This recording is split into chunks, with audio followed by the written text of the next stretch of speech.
After last weekend of testing, Drew decided to do a little investigating on the Chevy.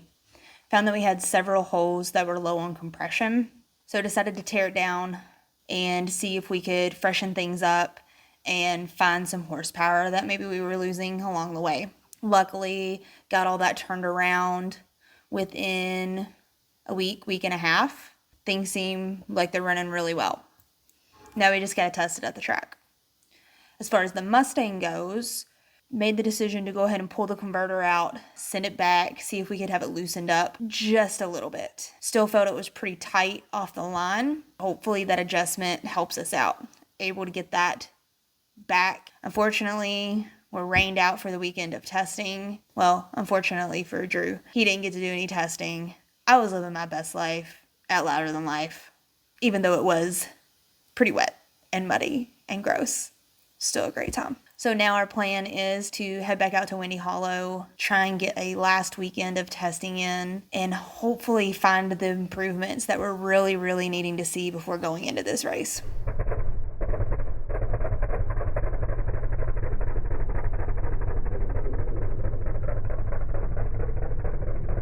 It is another test night out at Windy Hollow. We brought the Mustang. So first pass in the Mustang. Did a motor pass, pulled the parachute. Parachute seemed like it worked. The procedure went well, right?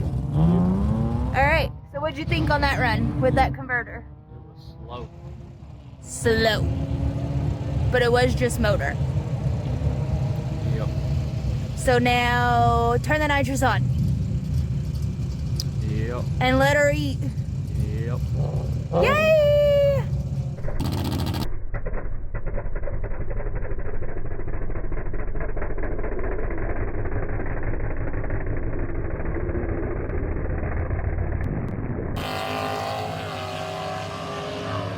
So for that pass, we raised the tire pressure up by a couple points. I really think it liked that. So it seemed to take off pretty good, but then around the 3:30-ish, Drew said it just laid over and did not do well. It was not happy. So we came over here to the computer to try and figure out what was going on, and the nitrous shut off right around 4 seconds or so. So went back here and looked, and so this is our left O2 sensor and our right O2 sensor. And Drew said that for some reason, even though he has replaced O2 sensors, the right one has always read one higher than the left. In the nitrous safeties, he has a lean cutoff set at 13.2. And right about here, the right went to 13.65, and we've got about a second delay in it, and then it shut off over here. So Drew went back into the safeties and he changed that lean cutoff up to, I think, 14.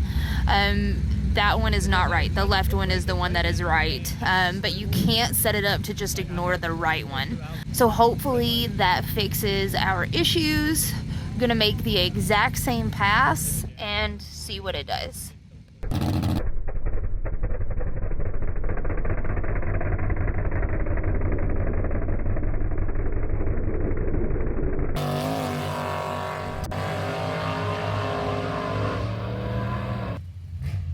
Drew decided to do second gear leave on that pass, and it really liked that. I think the tire looked really good. The 60-foot was better, but Drew shifted at the 60-foot instead of waiting a little bit. So I think he's gonna tweak the tune a little bit and try and go back out and do another second gear leave pass and see how much power she'll take at the start line. Look at Drew's awesome upgrade. Turn it off and back on. Ta-da! Look at that. That's wonderful. No more holding the flashlight between the teeth, or me trying to hold the flashlight and not holding it in the right place. Wonderful.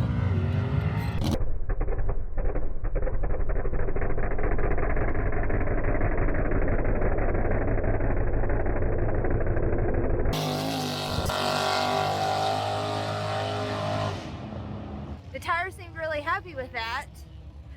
Drew's gonna turn on the second kit, take it to the 330 again, and compare.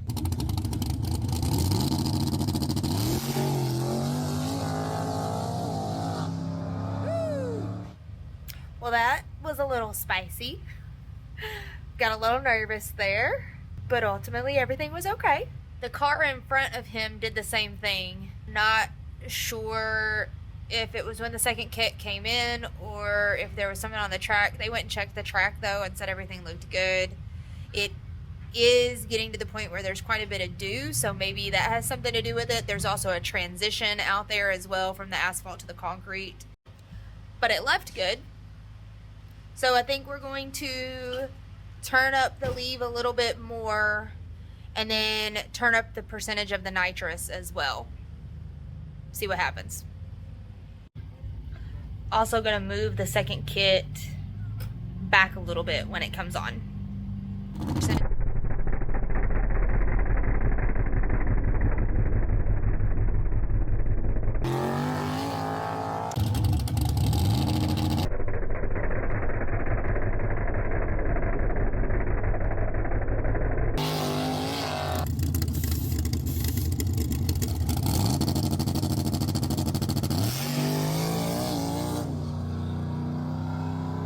So lost the tire pretty quick on that one.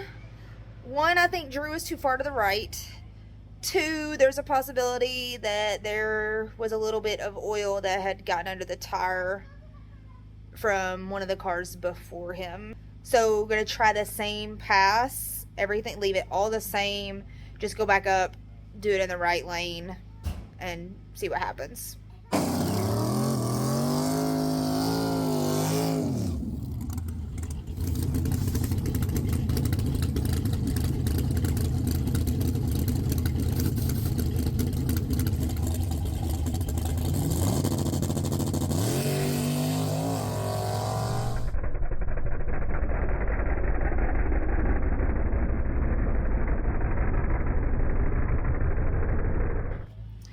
Alright, I think we are done for the night. That pass felt pretty good according to Drew.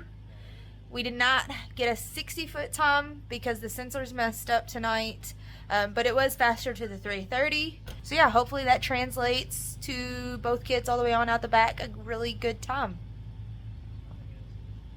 That actually looks pretty good. We just need to get rid of that stupid red bumper. You're not in the light. That's why you look funny. Oh, there it is. Okay, bye-bye. Old tires coming off. New tires to go on. Got them off. Tires are changed. Good to go. Now we just got to get it loaded up in the trailer. It is a pretty day for racing.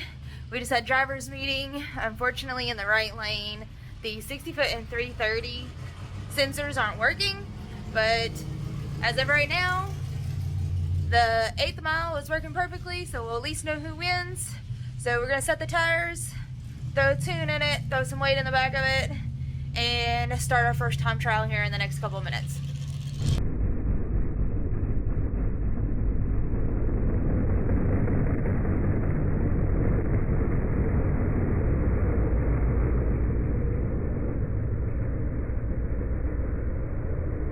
Well, that was no bueno, just spun. So we're gonna take a look at the data and see what we can do different. Got the truck back after found some issues with the cylinder heads. So we sent it to the machine shop. We put thinner head gasket in so that we could up the compression. We were hoping that all of those changes would give us some more power.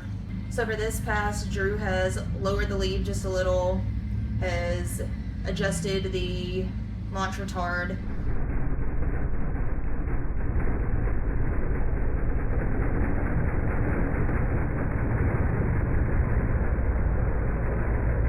Well, not what we wanted. We're back home.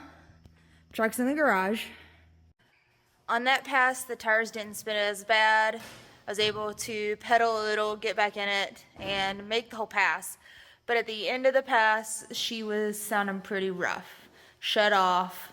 So Drew came down there, got it started. It sounded like it was missing. We got it back took the valve covers off, looking for a rocker arm to be off. We pulled the plugs, everything looked fine. We did a poor boy compression test on the cylinders with all the plugs out, and found out that number one had no compression. So we winched it up in the trailer, and now we're home. Let's see what damage was done. Okay, what are we looking at? Valve hit the piston right there. So that's no bueno. I'm guessing the valve guide fell out and allowed the valve to hit right there. So we gotta pull the whole motor? No, we gotta pull the head off of it. Pull the head, okay. So at this point, we are going to pull the driver's side head off, see if the valve did enough damage to the piston that we need to replace the piston or not. Ta-da!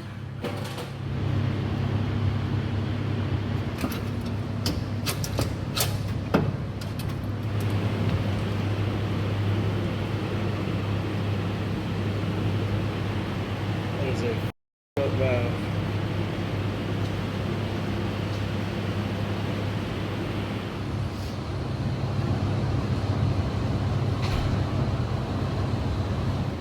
It would have had to have hit right there Yeah. and bent it to create this issue. So found that bent valve. The piston looks decent enough. Plan is to take it to the machine shop on Monday, and fingers crossed we can get it fixed by the race this weekend.